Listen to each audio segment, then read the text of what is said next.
Welcome to State of the State. I'm Darlene and I am in conversation with retired Lieutenant Kenneth Bowman and retired Lieutenant James T. Beck, both of the Rhode Island State Police and the Rhode Island State Police Museum Foundation. Welcome, gentlemen. Good evening. Good evening. Thanks for having us. Yeah, and thank you for volunteering. So I volunteered Ken, and then Ken volunteered you, James. Exactly. Excellent. Okay, so you were Ken's sergeant once upon a time. Especially during the blizzard of '78. Tell me. That was when everybody was back working and no one could move anywhere, and we were all staying at the barracks in those days. We had to sleep at the barracks. That's right. And there was no going home or anything else, and we were there till the blizzard was over. Wow. Yeah, about almost a week we were there around the clock till we were able to get enough roads clear for us to go. To get out and go about. back home, yeah. What inspired you to go into law enforcement? Well, after I left URI, or URI left me, I'm not sure which came first, I went in the military. And I was assigned to the Shore Patrol. I ended up starting there. When I came out, I tried to go into the class of '62, but there was no class of '62. And in '63, I was engaged, and I put an application, and my then future wife never thought I'd make it. Well, that's all history now. After 20 years, I had a great career, and I enjoyed every minute of it. And then you, Ken, what inspired you to go into law I enforcement? was, before I entered the class in 1974, I was in school studying to be an accountant. One of my future classmates was in the process of filing an application for the state police and kind of encouraged me to do the same. And the rest is history, 25 years later. Wow, it's 20 years, 25 years. Yes. And you've remained friends. Yes. Yes. And you've gotten involved in the Museum Foundation, which was established in 2009 or 2006? 2006. Yeah. Why? Why was the museum founded? To carry on, the state police is a very unique organization. It's a police department, but it's also a family. And when you get involved in it, you got to carry it on. And the history of it is so important, and what we've achieved over the years. Some things have been good, some things have been bad, but most of them have been good to help society. With the state, they were very lucky to have the state police. And I still maintain that they're very lucky to have the state police. It's a fine organization, and it's not a job. It's not a job at all. If you've got to want this, because it's a way of life.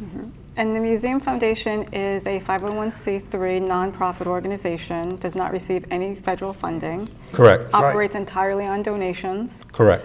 And the state police was actually founded in 1906 by an act of the General Assembly, is that correct? 1925. 1925. Yeah, April of Sorry about 1925. that. Yep, 1925. Yep. Yes. Yep. And we have a little video. Do you want to play Yes, that now? the Yep, video okay. that you're going to see is from the start of the museum. It tells you all about it in a nice way. That what you'll be seeing at the museum if you come to visit. These are a set of videos that will be playing, and we just develop. It tells the whole story in a few minutes. Rhode Island, surrounded by the sea. Some people roam the earth for home. Rhode Island's it for me. Rhode Island, surrounded by the sea. Some people roam the earth for home. Rhode Island's it for me.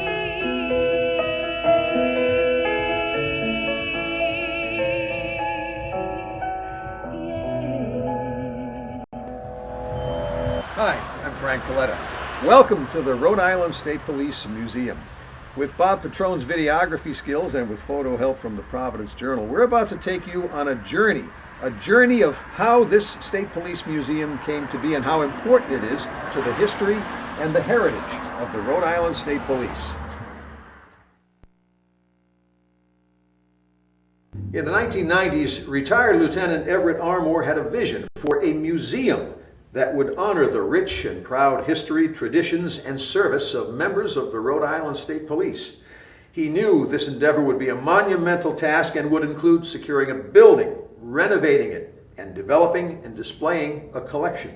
The cost of the project was estimated to be $550,000. Lieutenant Armour brought his idea to then Superintendent Colonel Edmund S. Culhane Jr., as well as to the Retired Rhode Island Troopers Association.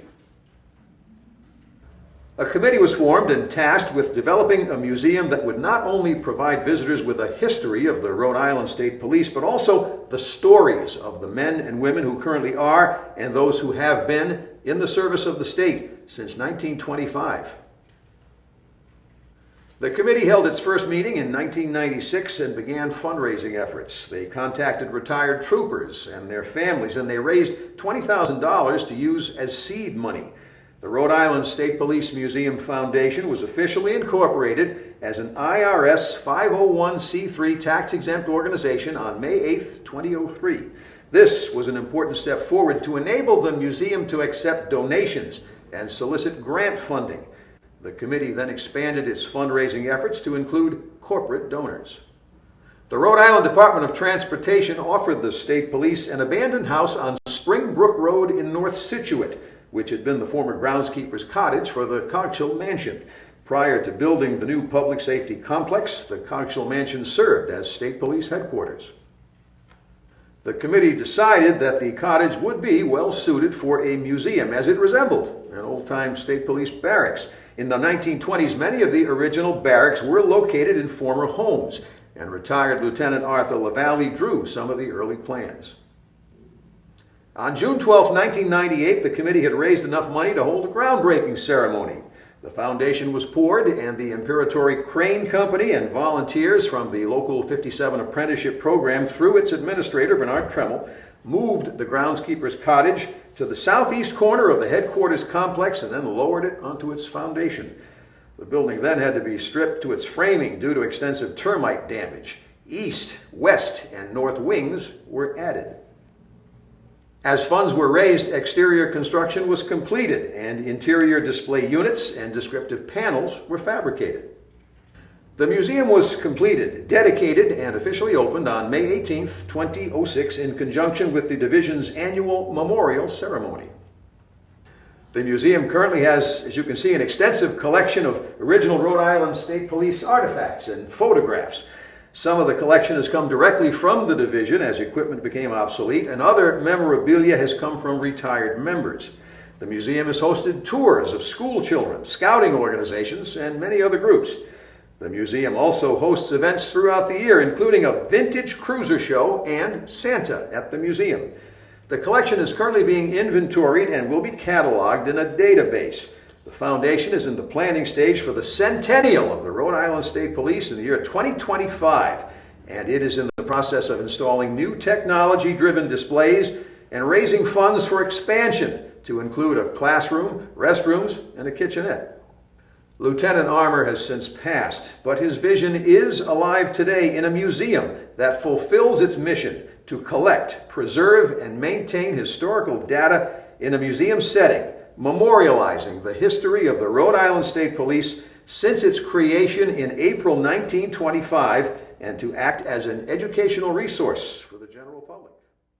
The history of the Rhode Island State Police and the museum is never ending. Troopers are writing that story 7 days a week, 24 hours a day, whether they're patrolling the state's roadways, conducting investigations, or getting involved in events all around the community. They are forever in the service of the state. Rhode Island, surrounded by the sea. Some people roam the earth for home. Rhode Island, take for me. Rhode Island,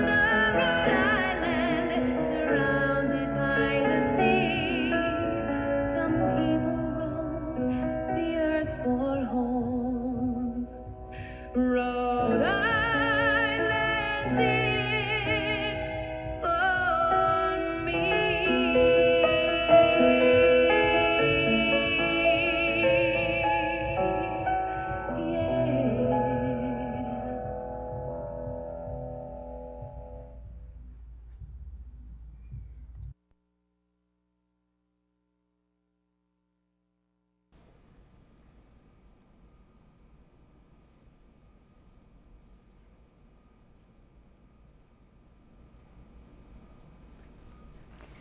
Thank you for bringing that. That's on display at the museum, Correct. correct? Yes. Along with a number of other installations. Correct. As we're in the process of bringing the whole department into videos. As we move along, we've completed this one, which is on display all the time.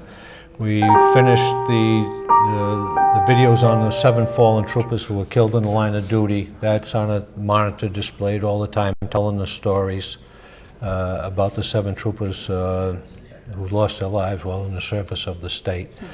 We're in the process of doing, the next one up is the canines. Recently, you may have heard about one of our canines, Ruby, who's been all over the news, but we're doing the canines from start to finish back in the late 20s when we first started. So that's the next one coming into play as we put it together. So at some point you'll be able to come in the museum, see everything on display, listen to the stories, not have to read them or follow, be able to sit and listen to the stories while you're looking at the displays. You should also be able, to look at, if it comes, that you could put a trooper's name in, and it'll give you all his history of when he came on, his class, and how he went through, and when he retired, the ranks he attained during that period of time. And hopefully you'll be able to, every one of them, we're going back as far as we can possibly go to verify everything we can do. This is it's a big thing for the Centennial, trying to get everything up to date. And that's in 2025, and we will point that out, and we will probably have you back in 2025. So the Academy started with 24 cadets, and the Training Academy was initially at the Marine Corps Armory in Providence. Bedford Street, up on Bedford Street. Yep, and initially troopers lived in private homes. Yes. Which is fascinating. Most of the early barracks were all private homes, offices, where they would rent. We found documentation where they just rent 2 rooms, and the heat and lights would be provided, but they'd have to put a gas pump in so the troopers could get gas there. They would install it. You're When they kidding. moved, they take the gas pump with them. Theoretically, the family would be living in the house, and then 2 rooms out of the house, the state police would be in there to work out of. That is so fascinating. Was the rural areas. That's what the troopers didn't go into the cities and towns. At one time, they were almost prohibited from going in the cities and towns. Really? Not the towns, I Why should so? say the cities. Territorial turf wars, I guess they could call it. And they were in the outlying areas. That's what they were formed for, because they needed them out in the outlying areas. See, that's interesting. So you brought another video for us. Yes. You want to tell us a little bit about this trooper? A little intro into the video? We've got the one on Danny O'Brien. Danny O'Brien met his demise in Hurricane Carol in 1954 while trying to save somebody's life in East Mattoonic. A few years back, if you remember, then Colonel O'Donnell was the superintendent, and they went down and he rededicated the pavilion at East Mattoonic State Beach for Danny O'Brien. Danny were at the same location where the incident happened. And he has had, to my knowledge, 2 direct relatives who have since come on and retired from the state police to follow the tradition through. So it's pretty good. It's interesting. All right, so we're going to play that one next for our audience.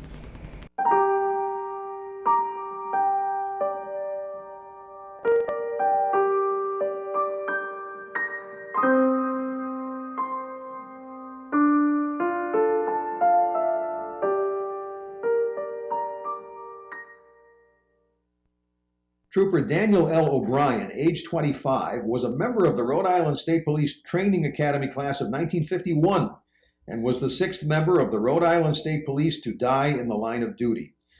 Trooper O'Brien served in the United States Army during the Korean War. The morning of his death, he had been sworn in for his second 3-year enlistment in the Rhode Island State Police. On August 31st, 1954, Trooper O'Brien drowned in East Mattoonic while warning residents to evacuate the area due to dangerous weather conditions resulting from Hurricane Carol. Trooper O'Brien pushed a stalled car across the Potter Pond Bridge with his cruiser, then recrossed the bridge to see if he could find others who needed help. He went door to door helping people in the increasingly urgent need to evacuate the area. When another car stalled, Trooper O'Brien helped those people to safety over the bridge. That particular bridge, the only egress from the area, suddenly washed out. Waves were crashing over Succotash Road when a citizen, Alvaro Antone, saw Trooper O'Brien in his cruiser and offered to go with him on foot to warn other residents of the impending danger. Due to the high winds and rising water, which was already up to their knees, they had to hold onto a utility pole and warn residents to move to higher ground. The two headed back to O'Brien's cruiser, which had now stalled from the rising water. Trooper O'Brien radioed the Hope Valley Barracks that he was abandoning his cruiser and would walk to higher ground. Locked arm in arm, Trooper O'Brien and Mr. Antone proceeded to higher ground until a large wave crashed over them, separating the two men. Mr. Antone saw that Trooper O'Brien had been carried out approximately 30 feet, and while trying to remove his raincoat, another large wave swept Trooper O'Brien into the debris-filled water. Knowing there was nothing he could do to help the trooper, Mr. Antone was able to get onto some wooden debris and float to higher ground. Trooper O'Brien's body was recovered by his fellow troopers later that day. In 1955, Colonel John Sheehan, then superintendent of the Rhode Island State Police, presented the State Police Service Ribbon posthumously to Trooper O'Brien for heroism displayed at the cost of his life while in the performance of his duty and engaged in the rescue of persons. Also in 1955, the Rhode Island General Assembly passed Resolution H601 to recognize Trooper O'Brien for his heroism. In 1981, the Rhode Island Department of Environmental Management dedicated the pavilion at East Matunic State Beach in honor of Trooper Daniel L. O'Brien. It was rededicated to Trooper O'Brien when the new pavilion was built in 2012. Trooper O'Brien's uncle, Captain Daniel G. O'Brien, was a member of the class of 1925, and Major Kevin M. O'Brien, Trooper O'Brien's nephew, was a member of the class of 1992. Trooper O'Brien was a resident of Warwick at the time of his death. He was survived by his fiancée, his parents, 3 brothers, and a sister. True hero. True hero. True hero. Definitely. Definitely. Any comments on that before we move on to maybe one of the other installations? No, other than that, that's what the type of videos you're going to be seeing. You'll be able to listen to the stories rather than have to try to read them. Okay. So one of the very fun installations at the museum is the history of the uniform. So now, who tailored those uniforms initially? Those were initially the tailor that started back from in 25 was Tadeusz Ditzian, was his name. He made the uniforms up until 1944 before they started to get outsourced. Most of the material came from Rhode Island. Everything we started with we tried to get from Rhode Island. They say what we've tried to research and find out, like we got the firearms, the first firearms the troopers carried were Colt 45s. The connection there was Everett St. John Chaffee, the first superintendent, wanted to keep everything Rhode Island made. Got friendly with Mr. Samuel Colt from Colt Farm in Bristol, Colt Firearms. All of the brass buttons, the things, the jewelry, which Rhode Island was once famous for making jewelry, everything was made in state as much as possible. They say that the uniform material was made by Providence Worcester up in, well, Centennial. And everything he wanted to keep was made from the state, in the state, to keep it going, local stuff. And since then, things have changed like anything else, but if you get somebody real old stuff, which is on display, Right. it's all made in Rhode Island. Yeah. Just as I said, after 44 it was outsourced a little bit. We used to get it from leaders in Providence. They made them. But then the early 80s, the state police hired their own tailor and started their own tailor shop in one of the buildings up at Scituate. And at one point we had 3 full-time tailors making our uniforms troopers would daily. go in and get measured and sized, Fitted. fitted? You could literally, if someone didn't like the way you looked out on the road, could take you off the road, send you up to Situate. They'll fit you with a new set of uniforms and send you back out on the road. No wonder So- Rhode Island State Troopers were voted best uniform, best dressed. Well, Yeah. So tell us about that award. Back 86, I guess the National Association of Uniform Makers held a best dressed contest, and we ended up being tied with the Ohio State Highway Patrol in that contest. With that notoriety, I guess we got invited to do a fashion show with David Letterman on the air, which is depicted in one of the frames in front of us. We went down there with all our uniforms and walked the runway just like any other fashion show, and got razzed back and forth, and it was a fun evening for everybody. you talk to the people involved, and you talk about their lights in the studio and how hot it is. You Oh, and see those some, wool suits. you see some of the stuff of the uniforms they were wearing on that night. From what they told me, it was kind of warm. Yeah, I bet. We are down to 5 minutes, and we have so much to cover. The red disc alert I find fascinating. I want you to tell our audience about that. I would like us to touch on the pink patch, and of course, the plans that are underway for your Centennial celebration, and also the charitable events that the Museum Foundation does. So 5 minutes. Where should we start? The red Oh, dot. and the social investigators, Well, which I find absolutely fascinating too. Let's start given- talking. You want to do the disc? or you I'll want- do the disc, but the Okay. disc was, Okay. this is before when the department was first formed, needless to say, if you had a complaint or going to the barracks to make a complaint, in order to get a hold of a trooper, there was no radios in the vehicles. So what they would do, they would have a red disc be placed on a telephone pole, normally near a gas station or something that had a telephone available. When the trooper was on patrol, if he saw the red disc, he would go in and call the barracks to find out what the complaint was or what the situation was. Well, now there's a red disc in front of our museum too. We put that, we made a duplicate of it, and it's right on the front. And a lot of people still to this day don't know what it's for, but that's how it started, before radios. You want to talk about the social investigators, which is fascinating. This is the first females involved In in. around 1941, Colonel Edward Kelly recognized some social problems, which was intensified by World War II, which gave us the opportunity we had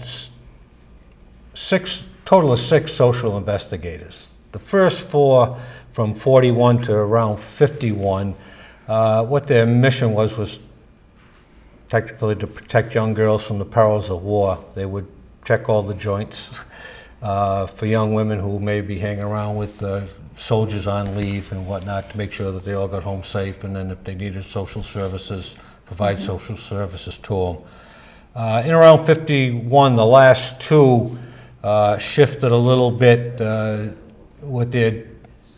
What their duties was to help the patrols with any investigations that involve women or children, where a female would be needed.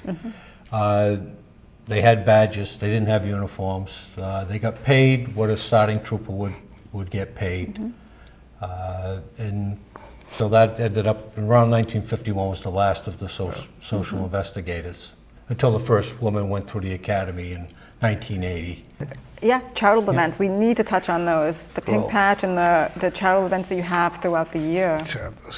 There's a list going. There is a list. Go. There is a- Well, I think prior to COVID setting in, uniformed troopers used to go to Hasbro Children's Hospital all the time to be with the kids and talk to the kids all the time. But as far as the museum, our biggest event is the Antique Police Car Show, which is in September.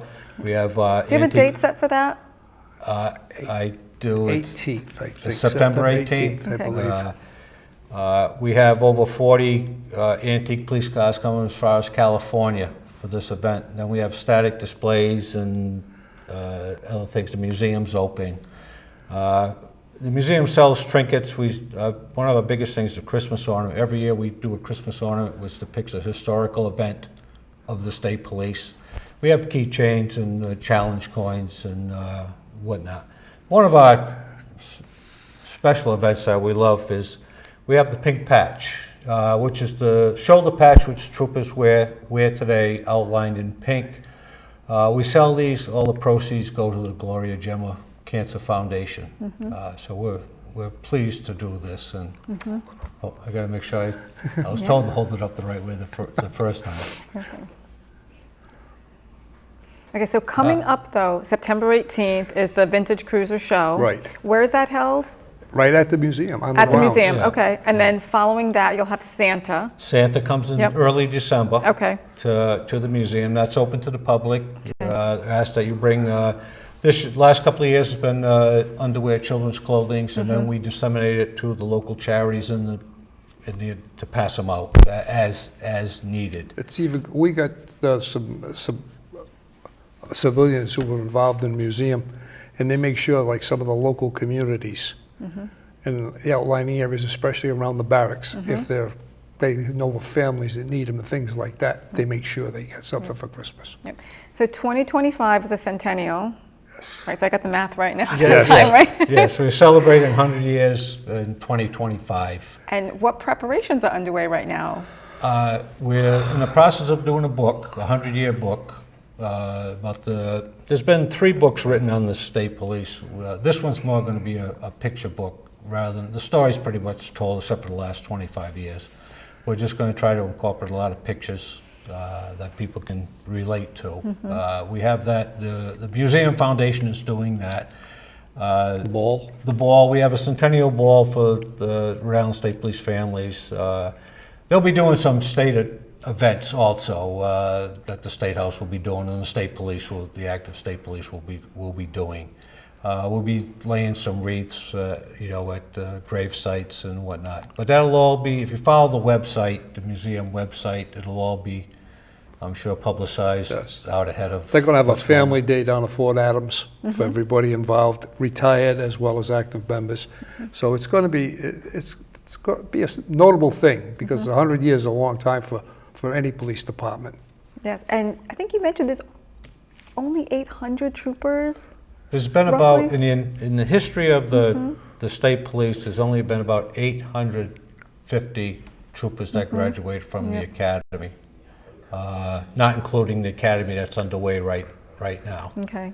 And originally, troopers enlisted for a term of 3 years. 3 years. And now they apply. No, we still enlist they for still 3 have- they- you three-year enlistments. Oh, okay. Yes. And you're reviewed every 3 years three for years, and a yes. physical. Yeah. Yep. Okay, so what else? We have a minute. What else? We want you to come see the museum. We want Absolutely, yes. We want you to. We want the public to know we're there. It's not just for policemen. It's for everybody in the state.